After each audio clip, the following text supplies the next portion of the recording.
Okay, let's review the anatomy of the earthworm using the model that we had in class. We start with the external anatomy of the earthworm. You can see that the earthworm is segmented, reminding us that it belongs to the phylum Annelida. We also see these segments represent a structure called the clitellum, and the clitellum is used during reproduction. The clitellum also is located in the anterior 1/3 of the earthworm. So that means that this opening is the mouth, and this opening on the posterior would be the anus.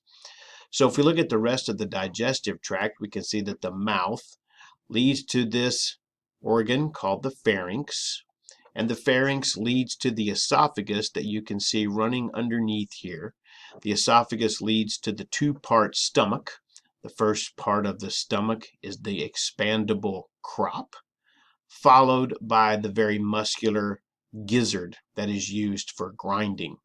After the foods have been properly ground up, they will pass to the intestine, which runs the length of the earthworm, and this is where the remainder of the digestion and the absorption of nutrients occurs, and then any waste is eliminated through the anus.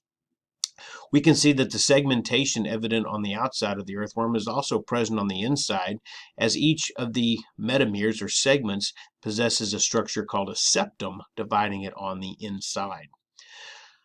These structures, which are shaped like little loops, are used for the removal of metabolic waste and osmoregulation in the earthworm, and these are called the metanephridia.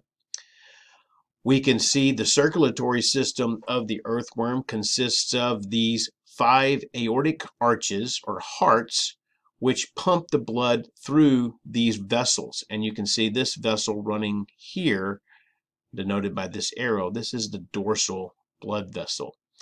The nervous system of the earthworm consists of many nerves that all originate and extend from the cerebral ganglia located right here at the base of the pharynx, and this of course is the brain.